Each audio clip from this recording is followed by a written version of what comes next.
ರಂಜಾನ್ ಹಬ್ಬದ ಸಂದರ್ಭದಲ್ಲಿ ಕರ್ನಾಟಕದ ವಿವಿಧೆಡೆ ಪ್ಯಾಲೆಸ್ತೈನ್ಗೆ ಬೆಂಬಲವನ್ನು ವ್ಯಕ್ತಪಡಿಸಿ ಘೋಷಣೆ ಮತ್ತು ಪ್ಲೇ ಕಾರ್ಡ್ ಪ್ರದರ್ಶನ ಮಾಡಲಾಗಿದೆ. ಎಲ್ಲೆಲ್ಲಿ ಯಾರ್ಯಾರು ಹೇಗೆ ನೋಡಿ. ಈದ್ ಪ್ರಾರ್ಥನೆ ವೇಳೆ ಪ್ಯಾಲೆಸ್ತೀನ್ ಪರ ಘೋಷಣೆ. ರಂಜಾನ್ ಹಬ್ಬದ ಸಂದರ್ಭದಲ್ಲಿ ಕರ್ನಾಟಕದ ವಿವಿಧೆಡೆ ಪ್ಯಾಲೆಸ್ತೀನಿಗೆ ಬೆಂಬಲ ವ್ಯಕ್ತಪಡಿಸುವ ಘೋಷಣೆ ಕೂಗಲಾಗಿದೆ. ಅಲ್ಲದೆ ಪ್ಯಾಲೆಸ್ತೀನ್ ಪರ ಫಲಕಗಳನ್ನು ಪ್ರದರ್ಶಿಸಲಾಯಿತು. ಕೊಪ್ಪಳ, ಶಿವಮೊಗ್ಗದಲ್ಲಿ ಪ್ಯಾಲೆಸ್ತೀನ್ ಪರ ಘೋಷಣೆಗಳನ್ನು ಕೂಗಲಾಯಿತು. ಹುಬ್ಬಳ್ಳಿಯಲ್ಲಿ ಸಂಘ ಪರಿವಾರದ ವಿರುದ್ಧ ಪೋಸ್ಟರ್ ಪ್ರದರ್ಶಿಸಲಾಗಿದ್ದು ಎಫ್ಐಆರ್ ದಾಖಲಾಗಿದೆ. ಗಂಗಾವತಿಯಲ್ಲಿ ಪ್ಯಾಲೆಸ್ತೀನ್ ಪರ ಘೋಷಣೆ.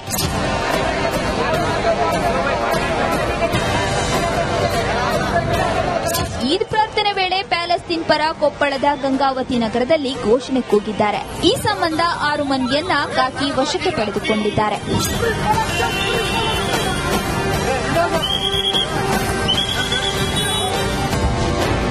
ಪ್ಯಾಲೆಸ್ತೀನ್ ಪರ ಪ್ಲೇ ಕಾರ್ಡ್ ಪ್ರದರ್ಶನ.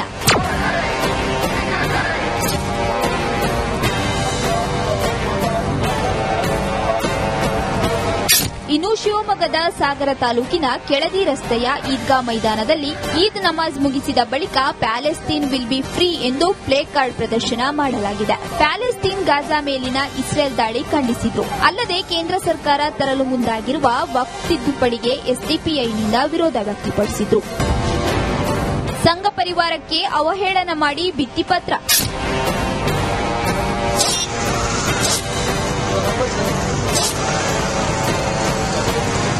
ಹುಬ್ಬಳ್ಳಿಯ ರಾಣಿ ಚೆನ್ನಮ್ಮ ವೃತ್ತದಲ್ಲಿ ರಂಜಾನ್ ಪ್ರಾರ್ಥನೆ ವೇಳೆ ಸಂಘ ಪರಿವಾರವನ್ನ ಅವಹೇಳನ ಮಾಡಿ ಪ್ಲೇ ಕಾರ್ಡ್ ಪ್ರದರ್ಶನ ಮಾಡಿದ ಎಸ್ಡಿಪಿಐ ಕಾರ್ಯಕರ್ತರ ವಿರುದ್ಧ ಉಪನಗರ ಠಾಣೆಯಲ್ಲಿ ಎಫ್ಐಆರ್ ದಾಖಲಾಗಿದೆ. ಸಾಮೂಹಿಕ ಪ್ರಾರ್ಥನೆ ವೇಳೆ ಭಿತ್ತಿಪತ್ರ ಪ್ರದರ್ಶನ ಮಾಡಲಾಗಿದ್ದು ಹಿಂದೂಗಳ ಭಾವನೆಗೆ ಧಕ್ಕೆ ತಂದಿದ್ದಾರೆ ಎಂದು ಆರೋಪ ಕೇಳಿಬಂದಿತ್ತು. ಈ ಸಂಬಂಧ ವಿಶ್ವ ಹಿಂದೂ ಪರಿಷತ್, ಬಜರಂಗದಳ, ಹಿಂದೂ ವಕೀಲರ ಸಂಘ ದೂರು ನೀಡಿದ್ರು. ಸದ್ಯ ಅಬ್ದುಲ್ ಗಫೂರ್ ಕುರಹಟ್ಟಿ ವಿರುದ್ಧ ಎಫ್ಐಆರ್ ದಾಖಲಾಗಿದೆ.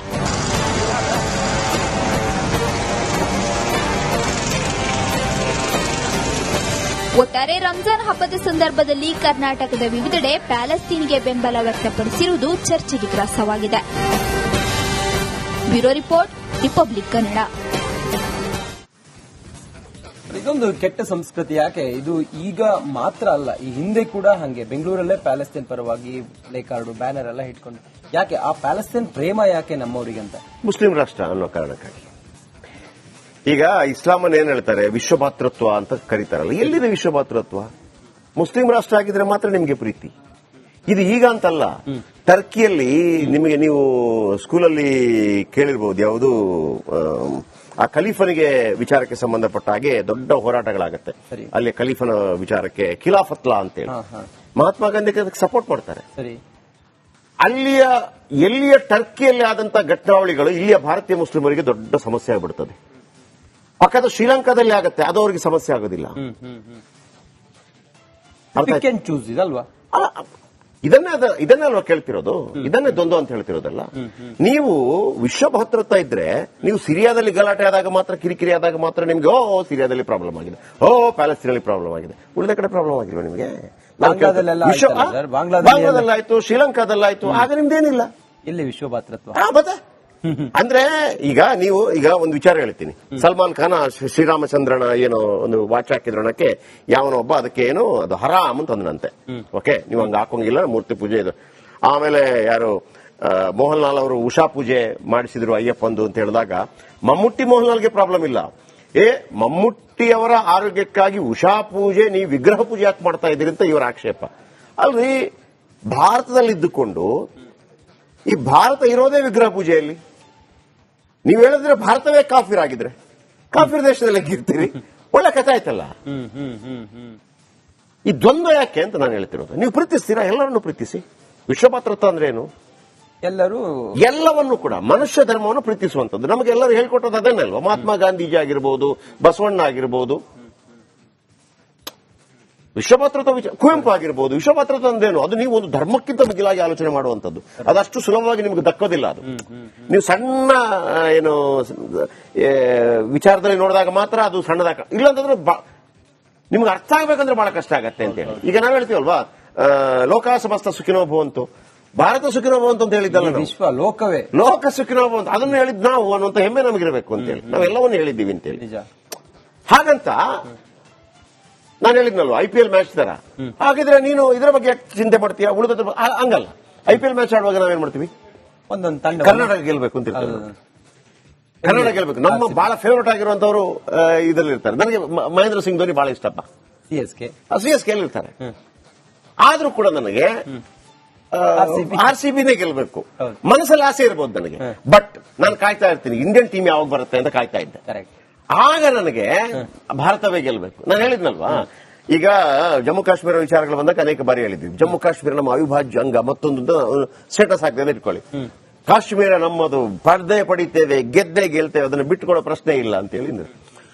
ನಾಳೆ IPL ಮ್ಯಾಚ್ ಆಗುತ್ತೆ ಶ್ರೀಲಂಕಾ ಮತ್ತು ಕರ್ನಾಟಕ. ನಾನೇನ್ ಮಾಡಬೇಕು, ಕರ್ನಾಟಕ ಕಾಶ್ಮೀರವನ್ನು ಸೋಲಿಸಿ ಅಂತ ಹಾಕಿರ್ತೀನಿ ಅಂತ ಇಟ್ಕೊಳ್ಳಿ. ಒಬ್ಬ ಅದನ್ನ ಕ್ಲಿಕ್ ಮಾಡ್ತಾನೆ, ನೋಡಿದ್ರ ಅವತ್ತೇನ್ ಹೇಳ್ದ ಕಾಶ್ಮೀರ ನಮ್ಮದು ಅಂತಂದ, ಇವತ್ತು ಸೋಲಿಸಿ ಅಂತ. ಅಂದ್ರೆ ಅದನ್ನು ಅವರ ಮೂಢತನ ಅಂತ ಹೇಳ್ಬೇಕಾ, ಏನಂತ ಹೇಳ್ಬೇಕು, ಅವರ ಅರ್ಥೈಸ್ಲಿಕ್ಕೆ ಅಂತ ಹೇಳ್ಬೇಕಾ. ಹಾಗೇನೆ ದೇಶದ ವಿಚಾರ ಬಂದಾಗ ದೇಶ ಮುಖ್ಯವಾಗಿ, ದೇಶದ ವಿಚಾರಗಳು ಬಂದಾಗ ಯಾವಾಗ ಈ ತರ ಫ್ಲೆಕ್ಸ್ ಹಿಡಿದಿದ್ದೀರಿ ನೀವು? 1991 ಬಾಂಬ್ ಬ್ಲಾಸ್ಟ್ ಆಯ್ತಲ್ಲ, ಯಾವಾಗ ಫ್ಲೆಕ್ಸ್ ಹಿಡಿದ್ರಿ ನೀವು? ಈಗ ನಮಗೆ ಪ್ಯಾಲೆಸ್ತೀನ್ ನಮ್ಮ ವಿರೋಧಿ ಕಂಟ್ರಿ ಏನಲ್ಲ, ನಾವು 90s ತನಕ ಪ್ಯಾಲೆಸ್ತೀನ್ ಪರವಾಗಿಯೇ ಇದ್ವಿ. ಯಾಕೆ ಪರವಾಗಿದ್ವಿ ಅಂತಂದ್ರೆ ಗಲ್ಫ್ ರಾಷ್ಟ್ರಗಳಿಂದ ನಮಗೆ ಪೆಟ್ರೋಲ್ ಡೀಸೆಲ್ಗಳು ವಿಪರೀತವಾಗಿ ಬರ್ತಾ ಇತ್ತು, ಅವರ ಜೊತೆಗಿನ ಸಂಬಂಧ ಚೆನ್ನಾಗಿರ್ಲಿಲ್ಲ ಅನ್ನೋ ಕಾರಣಕ್ಕಾಗಿ. ಆಮೇಲೆ ನಡೆದಂತ ಘಟನೆಗಳಿಗೆ ಅವ್ರದ್ದು ನಯ ಪೈಸೆ ಬರೋದು ಏನು ಗೊತ್ತಾಗ್ಲಿಲ್ಲ ನಮಗೆ, ಅವರಿಂದ ನಯ ಪೈಸೆ ಲಾಭ ಆಗ್ಲಿಲ್ಲ. ಆಗ ನರಸಿಂಹರಾಯರು ತಮ್ಮ ಎಜೆಂಡಾ ಬದಲಾಯಿಸಿದ್ರು. ನರೇಂದ್ರ ಮೋದಿ ಅದರ ಪೀಕ್ಗೆ ಹೋದ್ರು, ಅದು ಬೇರೆ ವಿಚಾರ. ನರಸಿಂಹರಾಯರು ಬದಲಾಯಿಸ್ತಾರೆ, ಪ್ಯಾಲೆಸ್ತೀನ್ ಬದಲಾಗಿ ಇಸ್ರೇಲ್ಗೆ ಹೋಗ್ತಾರೆ ಅವರು. ಇಸ್ರೇಲ್ ನಮ್ಮ ಪರವಾಗಿ, ಇಸ್ರೇಲ್ ನಮಗೆ ಸಪೋರ್ಟ್ ಕೂಡ ಮಾಡುತ್ತೆ, ಆಯ್ತಾ. ಆಮೇಲೆ ನರೇಂದ್ರ ಮೋದಿ ಅವರ ಟೈಮಲ್ಲಿ ಅದು ವಿಪರೀತ ಇದಕ್ಕೆ ಹೋಗುತ್ತೆ. ಯಾಕಂದ್ರೆ ಸನಾತನ ಧರ್ಮ ಮತ್ತು ಯಹೂದಿ ವಿಚಾರಕ್ಕೆ ಸಂಬಂಧಪಟ್ಟಾಗ ಒಂದು ದೊಡ್ಡ ಸಾಮ್ಯತೆ ಸಂಬಂಧಗಳಿದೆ, ನಾವು ಮೊದಲೇ ಇದ್ದದ್ದು ಅಂತ ಹೇಳಿ ಅಲ್ಲಿ ಆ ತರ ಬರುವಂತದ್ದು. ಸೊ ಅಲ್ಲಿ ಅದು ಶುರುವಾಗಿದ್ದು. ಇವತ್ತು ನೀವು ಇದಿಟ್ಕೊಂಡು ಈ ತರ ಮಾತಾಡ್ತಾ ಇದ್ದೀರಿ, ಅವತ್ತು ಏನು ಟರ್ಕಿ ವಿಚಾರದಲ್ಲಿ ಇದೇ ತರ ಆಯ್ತು. ಇದನ್ನು ಯಾರ ಕಳಿಸ್ತಾ ಇದ್ದೀರಿ ಹಾಗಿದ್ರೆ? ಮತ್ತೆ ವಿಶ್ವ ಮಾತೃತ್ವ ಅಂದ್ರೆ ಹೆಂಗೆ? ವಿಶ್ವ ಮಾತೃತ್ವ ಅಂದ್ರೆ ಹೆಂಗೆ? ವಿಶ್ವ ಮಾತೃತ್ವ ಅಂದ್ರೆ ಮುಸ್ಲಿಂ ಆದ್ರೆ ಮಾತ್ರನಾ? ನಾನು ಅದೇ ಹೇಳಿದೆ, ಸಲ್ಮಾನ್ ಖಾನ್ ಅವರು ಏನು ರಾಮ ಮಂದಿರದ ವಾಚ್ ಹಾಕಿದ್ರು ಅಂತ ಹೇಳುವಾಗ ಹರಾಮ್ ಅಂತ ಹೇಳುವವರು, ಆಮೇಲೆ ಉಷಾ ಪೂಜೆ ಮಾಡಿದ್ದು ಹರಾಮ್ ಅಂತ ಹೇಳುವವರು. ಹಾಗಿದ್ರೆ ಈ ದೇಶದಲ್ಲಿ ಇರೋದು ಹರಾಮ್ ಅಲ್ವಾ? ಈ ದೇಶದಲ್ಲಿ 12 ಜ್ಯೋತಿರ್ಲಿಂಗ ಇದೆ, 12 ಜ್ಯೋತಿರ್ಲಿಂಗ ಇದೆ. ಅಲ್ಲ, ಈ ದೇಶ 12 ಜ್ಯೋತಿರ್ಲಿಂಗ, 51 ಶಕ್ತಿಪೀಠ ಇದೆ ಇಡೀ ದೇಶಾದ್ಯಂತ. ಯಾಕಿದ್ದೀರಿ ನೀವು? 4 ಏನು ವೈಷ್ಣವ ಪಂಥದ ಇದಿದೆ, ಬದರಿ, ಶೃಂಗೇರಿ, ಮತ್ತೊಂದು ಮಗದೊಂದು. ಈಗ ನಮ್ಮನ್ನೇನ್ ಹೇಳ್ತಿದ್ರು ಮೊದಲು, ಭಾರತ ಒಂದು ರಾಷ್ಟ್ರ ಆಗಿರ್ಲಿಲ್ಲ ಅಂತ ಹೇಳ್ತಾರಲ್ಲ, ಆಡಳಿತಾತ್ಮಕವಾಗಿ ಬೇರೆ ಬೇರೆ ರಾಜ್ಯರಿದ್ರು, ಆದ್ರೆ ಆಧ್ಯಾತ್ಮಿಕವಾಗಿ ಭಾರತ ಯಾವತ್ತೂ ಒಂದೇ ಇತ್ತು. ಯಾಕಂದ್ರೆ ಒಬ್ಬ ಶೈವ 12 ಜ್ಯೋತಿರ್ಲಿಂಗ ದರ್ಶನ ಮಾಡಬೇಕು ಅಂದ್ರೆ ಇಡೀ ಇಂಡಿಯಾ ಹೋಗ್ಬೇಕು, ಅವನನ್ನು ವೀಸಾ ಮಾಡ್ಕೊಂಡು ಹೋಗ್ತಾ ಇದ್ನ. ಒಬ್ಬ ಶಾಕ್ಯ ಪರಂಪರೆಯನ್ನ ಆರಾಧನೆ ಮಾಡುವಂತವನು 51 ಶಕ್ತಿಪೀಠಗಳಿಗೆ ಭೇಟಿ ಕೊಟ್ಟು ಬರಬೇಕಾಗಿತ್ತು. ಒಬ್ಬ ಇವನು ವೈಷ್ಣವ 4 ಧಾಮಗಳನ್ನ, 4 ಧಾಮಗಳನ್ನ ಭೇಟಿ ಮಾಡ. 4 ಧಾಮ ಅಂದ್ರೆ ಅಲ್ಲಿರೋದು ಮಾತ್ರ ಅಲ್ಲ, ಪುರಿ, ಆಮೇಲೆ ಶೃಂಗೇರಿ, ಹಿಂಗೆಲ್ಲ ಬರ್ತದೆ. ಅದು 4 ಬರುತ್ತೆ. ಅದು ಯಾವುದು ಮಥುರಾ ಎಲ್ಲವೂ ಕೂಡ ಬರುತ್ತೆ. ಸೊ ಹಾಗಿರುವಾಗ ಇದು ಈ ದ್ವಂದ್ವ ನೀತಿ ಇಲ್ಲ, ಇದನ್ನ ಪೋಷಿಸ್ತಾ ಬಂದ್ರು ನಮ್ಮ ರಾಜಕಾರಣಿಗಳು. ಅದು ನಿಲ್ಲಬೇಕು ಅಂತೇಳಿ. ಭಾರತ ದೇಶ ಒಂದು, ಅಥವಾ ನೀವು ಯಾರಿಗಾದ್ರೂ ಸಪೋರ್ಟ್ ಮಾಡ್ತೀರಾ, ಪ್ರತಿಯೊಂದು ಆಗಿರಬೇಕು. ನಾಳೆ ನೀವು ಪಾಕಿಸ್ತಾನಕ್ಕೆ ಸಪೋರ್ಟ್ ಮಾಡೋದಿಲ್ಲ ಅಂತ ಏನದು, ಪಾಕಿಸ್ತಾನ ಇಸ್ಲಾಂ ರಾಷ್ಟ್ರ ಅಂತೇಳಿ. ಇಸ್ಲಾಂ ರಾಷ್ಟ್ರ ಅನ್ನೋ ಕಾರಣಕ್ಕಾಗಿ ಸಪೋರ್ಟ್ ಮಾಡ್ತಾ ಇದ್ದೀರಿ, ಮಾನವೀಯತೆಯನ್ನು ತೋರಿಸಬೇಡಿ ನೀವು ಅಲ್ಲಿ.